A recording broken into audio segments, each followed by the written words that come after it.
Making plays in the outfield in MLB The Show 22 is definitely a lot more than just your fielding ratings. A lot of people look at attributes for players like Giancarlo Stanton and Yordan Alvarez and see their silver fielding and maybe think that isn't bad, but when they see 45 speed or 32 speed, I don't want to start this card because of how slow he is. He's not going to make any plays. What we're going to be doing today is testing our fielding ratings and speed, going into custom practice, using fielding practice and fielding a ton of fly balls, and trying to get an understanding of what fielding actually means and help you make a decision on which cards you should be using on your team. So obviously, when you have really good hitters like Stanton, Yordan Alvarez, Julio Rodriguez, they each have slightly different downsides on their cards. Julio's downside is that he has bronze fielding, and then Giancarlo Stanton and Yordan Alvarez fall victim to being slower speed corner outfielders. Is the punishment on the speed or the fielding, are they going to really cause your outfielders to make like no plays? Because a lot of the public reaction I got to Giancarlo Stanton dropping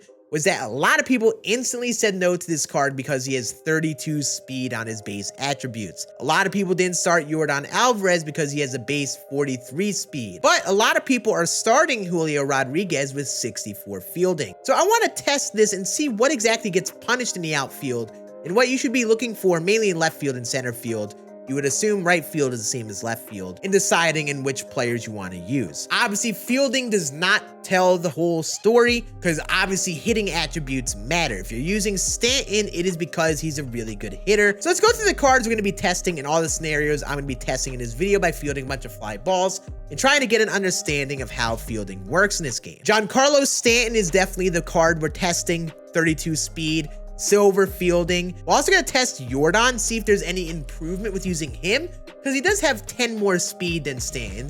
And we're going to compare them to Brian Reynolds in a secondary and his base attributes on his monthly award card. Obviously, with a card like this, you are slightly sacrificing hitting. So will the speed and the fielding actually help out someone like Reynolds to be way more worth it in a corner position? Then in center field, we're going to test 97 Buxton with basically all 99 fielding, reaction, and speed in comparison to someone like Julio out in center field who has 98 speed, who's basically Byron Buxton, but has 64 fielding and reaction. Also, we're going to test that with Aaron Judge, see how viable Aaron Judge is in center with his diamond fielding, but with slower speed. All the different things out there that we can really test and see how these outfielders do in the game. And the goal of this video isn't really to justify not using or using a player. The goal is to understand that when you are deciding who to use on your team, really have a gauge at how much someone's speed or fielding ratings may punish them. So I will be starting Stanton no matter what I find in this video because I think I'm going to hit incredibly with him. The question is, how much defense are you going to sacrifice with him so you can make that decision for yourself and your team? So I'm going to replicate every one of these cards offline, move into custom practice and use the fielding practice that got added this year. So first we started off with 99 Stanton, and the thing that I noticed with 99 Stanton as you're looking at these plays of the fly balls, he does make all the routine plays, but the questions come to the fly balls to the gap or the ones over his head towards the wall. I noticed with his reaction, he does still sometimes get bad reactions even with 83 reaction rating. So it still comes to show that with gold reaction, or say 83 reaction, he still will get a bad jump on some fly balls. Also, it feels like that animation where he does get a jump, even with good jumps, feels slower because of the 33 speed. And the real ones that he doesn't make are the fly balls to the gap or the ones over his head. But he does make some of them. It's not terrible. Like, it's not like he can't make a single fly out play. And you got to remember, you know, those line drives to the gap, those fly balls above his head. How often do they happen in the game, right? So you got to take that into account as well. I will say defense definitely isn't good. You can tell he's not making a lot of plays. If you're using someone like Stanton, maybe you want to consider shifting him based on the hitters. Go into your field menu, shift him deep in based on the hitters you're playing. I mean, just to give him a little bit of a head start out there. Slow speed and the slow fielding like this, you could tell on the plays and the gaps and all that, he's not really making every play. With Yordan, the thing that I noticed with him was that he definitely was making a little bit more plays with the slightly more speed. The fielding ratings are pretty similar, like the reaction, fielding. His reaction is slightly worse, but you know, overall, pretty similar in the fielding, but he has like plus 10 speed in comparison to Stanton. And you see on those liners to the gap, he does get there slightly easier.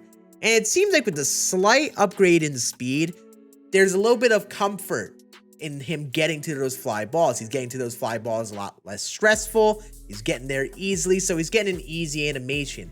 However, he still didn't make every play over his head or to the gap. His defense was actually pretty similar to Stan's, but you could tell he actually did make some more plays with the slightly higher speed. Thing is, you have to remember when comparing Yordan and Stanton, Yordan is definitely weaker versus lefties in comparison to Stanton, so obviously, you know, it doesn't mean that Yordan is better than Stanton. It just all depends on how you hit with them and what you are looking for on your team. Then I tested Bryan Reynolds, and you see with his gold fielding badge and his 80-something speed, he definitely started to make more plays. With the higher speed, you could tell he's getting to those plays with more routine. He's getting underneath the ball a lot easier. And with just gold fielding and the upgraded speed, he is making way more plays. He's still not making every play, but you know, he's making a lot more plays. He's getting to those plays in the gap easier. And it feels like with the higher speed, if you're not going to have a perfect route to every fly ball, it adds some more security getting to that outfield fly ball to the gap or over his head. That's the nice part of having the higher speed. They get to those balls quicker. The thing I learned, however, is that he's not making every play, and you are still sacrificing hitting. Someone like Stanton has, you know, 100 plus contact, 110 plus power versus both sides. So is this slight sacrifice in defense worth it for you to corner outfield? I still will lean yes, because there really aren't that many elite hitters in the game. So if you can get someone like Yordan or Stanton in left, I think it's still personally worth the sacrifice. But at least this visualizes that, you know, they may get some bad jumps, they may not make some plays. But with how I look at it, I wouldn't entirely refute a card like this unless you're not hitting well enough with them. Now we move to center field. And the thing that I noticed with center field starting off with Buxton, obviously Buxton makes every play look easy with the 99 speed, 99 fielding. You know, those plays to the gap at Laughing Mountain especially, really not easy to make because of how big the outfield is. So we also have to remember with our outfielders, it depends on the stadium you're playing at. So if you're playing at a stadium with big outfields like this, you should consider the higher fielder and the higher speed so you can make the plays in the gaps. And Buxton made some really dope plays. This is just our base point. We're going to compare some worse defenders, guys like Julio Rodriguez and Aaron Judge. When I swapped to Julio Rodriguez, I did notice there was the occasional play where he got a rougher jump, but the only plays where it really hurt him were the plays that were really in the gap. And he also got, you know, weirder animation where he flailed the glove out, or, you know, hit the ball off the heel of the glove a little bit more. But I will say he made a lot of plays solely because of speed. Like, even with like bronze reaction and fielding rating, he made a lot more plays than he probably should have. All because of the speed, he gets the ball easier and gets underneath the ball. And I will say he's definitely a viable fielding center fielder with how good his bat is. Seems like a must-use in center field. Then I tried Aaron Judge, and I'm not gonna lie, I was pretty disappointed.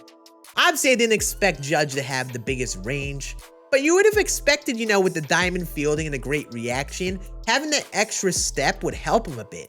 But on those fly balls above his head to the wall or to the gap, he still wasn't getting there unless it was a perfect route. And it all depends on the animation he got. Like, if you ran a certain route to the ball, he'd get like the flail animation, while a certain other route to the ball, he'd kind of get to the ball pretty easily. So this all comes down to your route running. If you can run a perfect route, then these players with a lower speed will make those plays. And someone like Judge will definitely make the plays with the higher fielding ratings.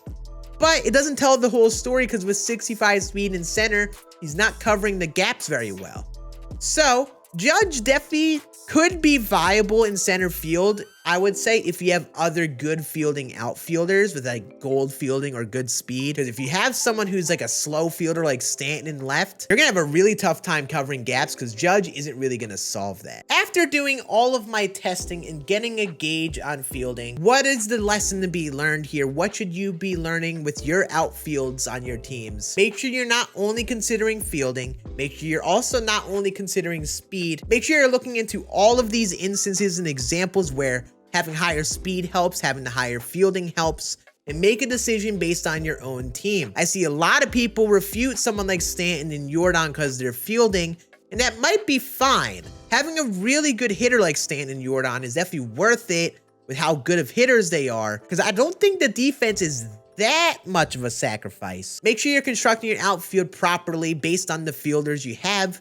So if I was using Stanton in left, catch me using someone like Julio or Buxton in center with the higher speed, so they have the higher range. If I'm using someone like Judge in center, then I want to have better speed and fielding in the corner outfields so I can cover that range a little bit more to the gap. This is just one instance of it at Laughing Mountain with very big gaps. If you're not playing at Laughing Mountain at a shorter stadium, these things may not be as big of a problem because the gaps aren't as big anyway. Or if you're shifting players and trying to get a read on how your opponent hit the ball, then that might help you deal with the bad defense a little bit more. Speed definitely seems to be very important when choosing your outfielders, because no matter their fielding rating, if they can get to the fly ball, that's all that matters. And those low reaction players really don't make that many bad reaction plays. They're very fluky and not common. On my God squad, I'm gonna run an outfield with Stanton in left, Julio in center, and then Judge in right, just so I can cover those gaps well with Julio and also have solid defense in left and right. But yeah, that is going to be it for this video. Make sure you like this video if you enjoyed. Let me know in the comments what you would be doing on your team. Are you going to be starting someone like a Stanton or a Yordan Alvarez in your outfield? Or are they just going to hit the bench because you don't want the low speed? More videos coming out later in the week where we're going to be debuting and trying a bunch of the All-Star Game and Home Run Derby cards. Make sure you sub to the channel to see all of those. Always enjoy the deep dives. Make sure you watch this video over here where I took a deep dives on swing timing and helping you decide your own cards you should be using on your team. And I'll see you all again on the video tomorrow. Deuces.